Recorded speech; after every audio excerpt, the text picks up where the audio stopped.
Hello and welcome to My Daily Trivia. I'm your host, Danny. Today is Tuesday, August 15th, and I hope you're having a wonderful day. You have to excuse me today. I seem to have lost my voice a little bit, but we're going to power right through. If this is your first time listening, I want to say welcome. My Daily Trivia is a 10-round quiz show with no specific themes, topics, or categories. We do, however, have a new episode every day, Monday through Friday, with each day getting progressively harder. So, today is Tuesday, which means that today will be relatively easy. Now, of course, if you find this episode to be a bit challenging, well, I encourage you to listen to our other episodes anyway. You never know, you might know the answer to some questions, and if you don't, you just might learn something new.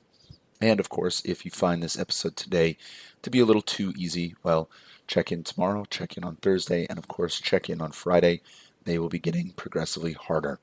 So, with that, let's get on to today's round of questions with question number 1. Which country is located on the Iberian Peninsula and shares its borders with France and Portugal?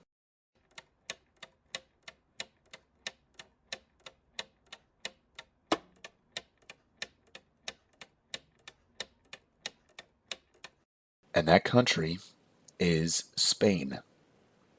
The Iberian Peninsula, also known as Iberia, is a peninsula in southwestern Europe, defining the westernmost edge of Eurasia. It is divided between peninsular Spain and continental Portugal, comprising most of the region as well as Andorra, Gibraltar, and a small part of southern France. With an area of approximately 225,000 square miles, or about 500,000 square kilometers, and a population of roughly 53 million, it is the second largest peninsula in Europe by area after the Scandinavian peninsula. The Iberian Peninsula has been inhabited by members of the Homo genus for at least 1.2 million years, as remains found in the site of the mountains in northern Spain demonstrate. Among these sites is the cave of Gran Dolina, where 6 hominid skeletons dated between 780,000 and 1 million years ago were found in 1994. Experts have debated whether these skeletons belong to the species Homo erectus, Homo heidelbergensis, or a new species called Homo ancestor. At about 40,000 years ago, anatomically modern humans entered the Iberian Peninsula from across the Pyrenees. The word Iberia is a noun adapted from the Latin word Hiberia, originating in the ancient Greek language, and was used at the time of Greek geographers under the rule of Roman Empire to describe the peninsula. Moving on to question number 2. What is the name of the largest moon of Saturn?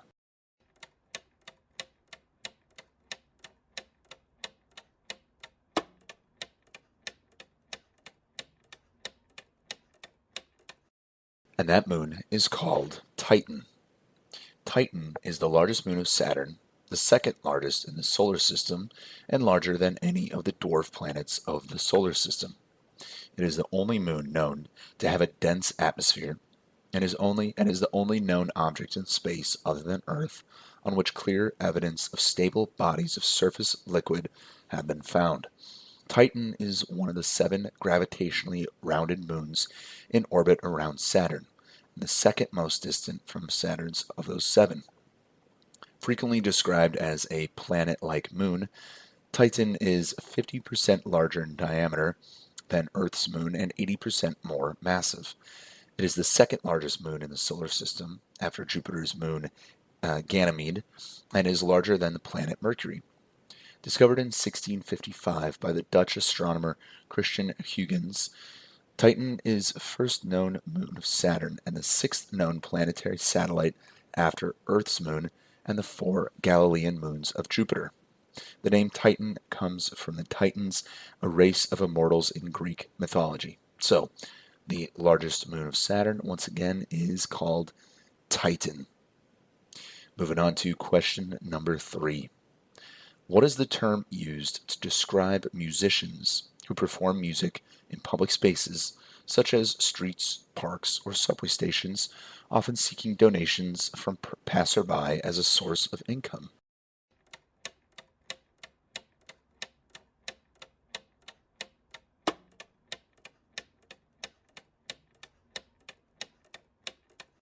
And the word we're looking for there is busking.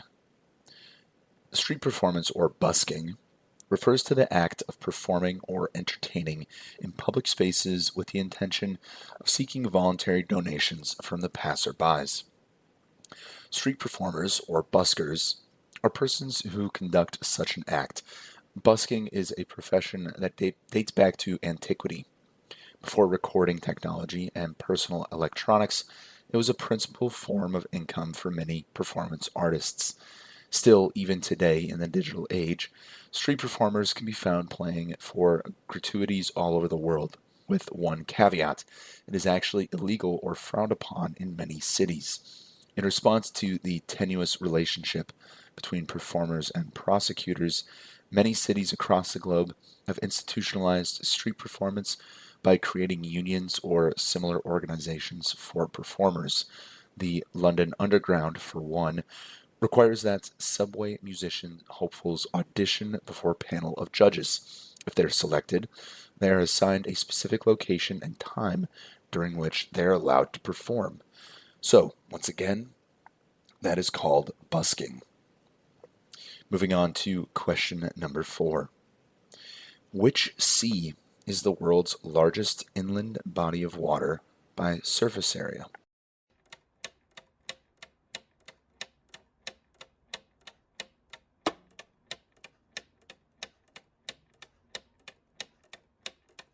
And that sea is the Caspian Sea.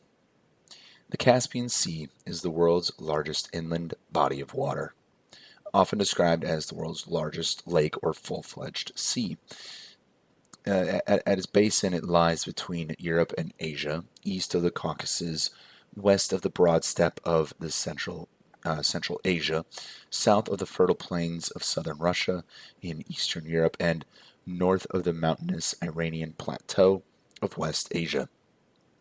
It covers a surface area of about 140,000 square miles, or roughly 370 square kilometers, an area approximately equal to that of the size of Japan. It has a salinity of approximately 1.2%, which is about a third of the salinity of average seawater. Countries in the Caspian region, particularly Azerbaijan, Kazakhstan, and Turkmenistan, have a high-value natural resource-based economies where the oil and gas compose more than 10% of their GDP and 40% of their exports. Baku has the main moorings of all large vessels, such as oil tankers, in Azerbaijan. It is the largest port of the Caspian Sea. The port and the tankers have access to the ocean along the Caspian Sea Volga-Don Canal and the Don Sea of Azov. The sea's name actually stems from Caspi, an ancient people who lived to the southwest of the sea in Transcaucasia. So, again, the largest inland body of water by surface area is called the Caspian Sea. Moving on to question number 5. What is the full name of Barack Obama's wife, whom he married in 1992?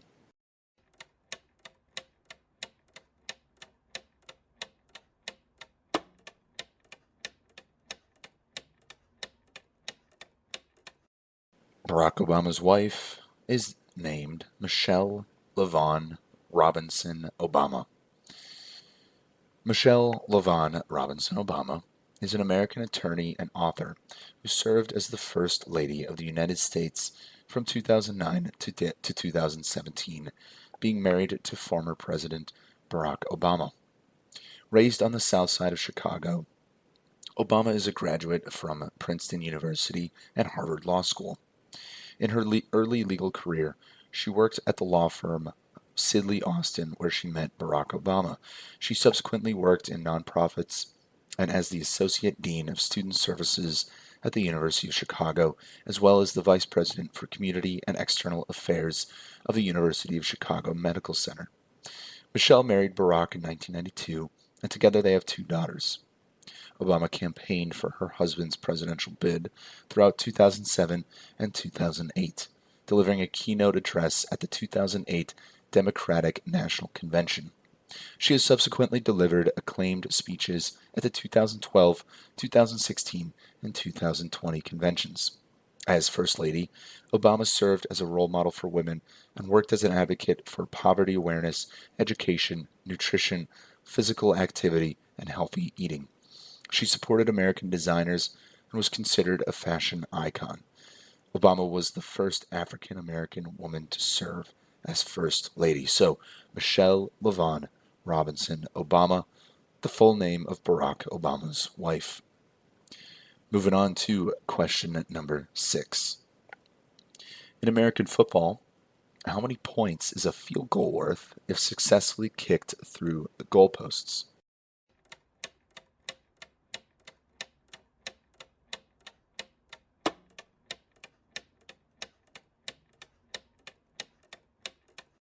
And the answer there is 3. 3 points. A field goal is a means of scoring in gridiron football. To score a field goal, the team in possession of the ball must place, kick, or drop kick the ball through the goal, i.e., between the uprights and over the crossbar. The entire ball must pass through the vertical plane of the goal, which is the area above the crossbar and between the uprights, or, if above the uprights, between their outside edges. American football requires that a field goal must only come during a play from scrimmage, while Canadian football retains open field kicks, and thus field goals may be scored at any time from anywhere on the field and by any player. The vast majority of field goals in both codes are place kicked. Drop kicked field goals were common in the early days of gridiron football, but are almost never attempted in modern times. In most leagues, a successful field goal awards 3 points, although a notable exception is in six-man football, in which, due to the small number of players available to stop opposing teams from blocking the kick, a field goal is worth 4 points. Moving on to question number 7. Which British pop group is famous for hits like Wannabe and Spice Up Your Life in the 1990s?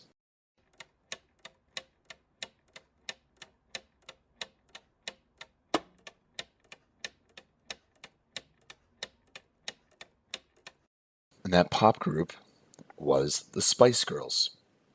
The Spice Girls are an English girl group formed in 1994, consisting of Melanie Brown, aka Mel B or Scary Spice, Melanie Chisholm, aka Mel C or Sporty Spice, Emma Bunton, who is Baby Spice, Jerry Halliwell, known as Ginger Spice, and Victoria Beckham, known as Posh Spice.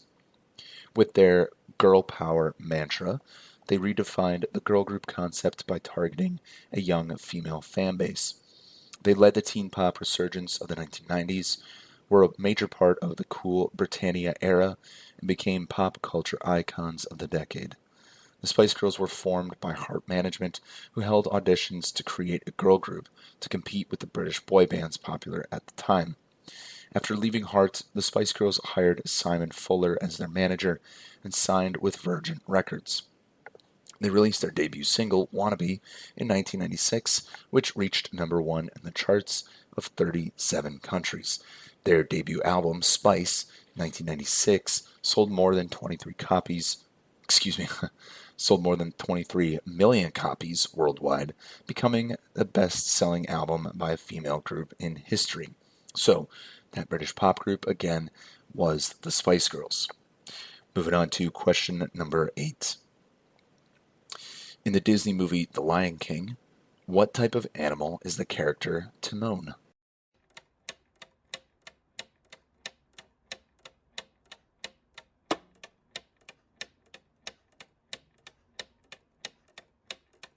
And the animal was a meerkat. Timon and Pumbaa are an animated meerkat and warthog duo introduced in Disney's 1994 animated feature film The Lion King and its franchise. Timon is an insouciant and fast-talking meerkat who is known for claiming Pumbaa's ideas as his own. Timon is one of the few characters whose name has no meaning in Swahili. Timon is a historical Greek name taken to mean he who respects. Timon's name may have been derived from Shakespeare's tragedy Timon of Athens, another Shakespeare reference in a film which derives its plot from Hamlet. The tragedy is based on the history of the real Timon of Athens, a famous misanthrope during the era of the Peloponnesian War who refused life in Athens to live isolated. Another explanation is that he is named after the Greek philosopher Timon, a disciple of Pyrrho, the founder of school of skepticism. Unlike real meerkats, Timon can walk on his hind legs, while in real life, meerkats walk on all four legs and can only stand on their hind ones. So, again, Timon from The Lion King was a meerkat. Moving on to question number 9. Which technology company is known for creating the Windows operating system and the Office suite of productivity software?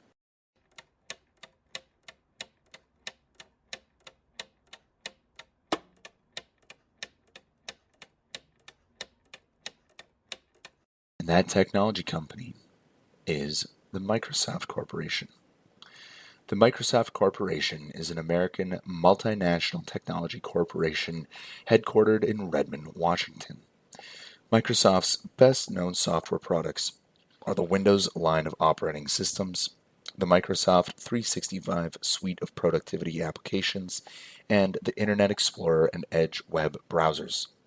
Its flagship hardware products are the Xbox video game consoles and the Microsoft Surface lineup of touchscreen personal computers.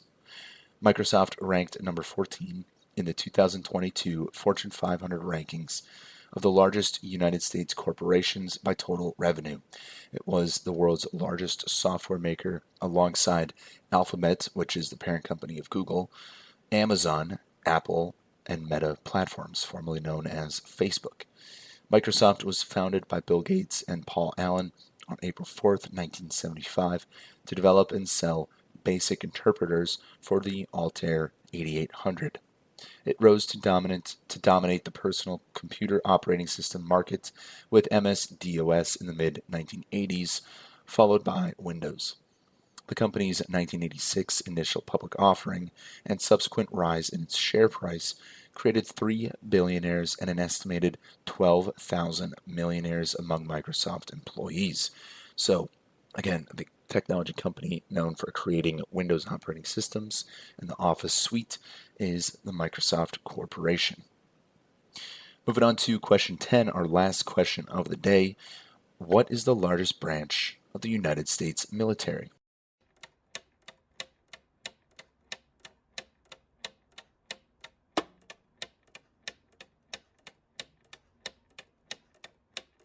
And the largest branch of the United States military is the Army. The largest and oldest service in the U.S. military, the Army provides the ground forces that protect the United States. The armed forces consists of 6 service branches: the Army, Marine Corps, the Navy, Air Force, Space Force, and the Coast Guard. Each of the different military services is assigned a role and domain. The Army conducts land operations, while the Navy and Marine Corps conduct maritime operations, with the Marine Corps specializing in amphibious and maritime littoral operations in support of the Navy. The Air Force conducts air operations, while the Space Force conducts space operations. The Coast Guard is unique in that it specializes in maritime operations and is also a law enforcement agency. The U.S. Army is the largest of these by personnel, with roughly 954,000 total service members. The next 3 services by size are the Air Force with about 500,000 people, the Navy with about 400,000, and the Marine Corps with about 210,000 personnel. The smallest and newest of the branches is the U.S. Space Force, having been founded in 2019 and has a current total of about 8,600 people. So that concludes this round of My Daily Trivia. Again, I want to apologize for the poor quality of my voice. Hopefully it'll be a little bit stronger for tomorrow's episode. If you found this round to be simple, I encourage you to check in tomorrow, not only because my voice might be a little bit better, but also because we'll make it a little bit harder for you.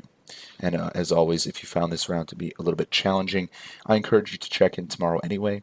You never know, you might know some answers and you might even learn something along the way. As always, we encourage you to tell your friends, tell your family about My Daily Trivia. We are always trying to grow the community here. I want to thank you each again for listening to My Daily Trivia. I'm your host, Danny, and I will see you tomorrow.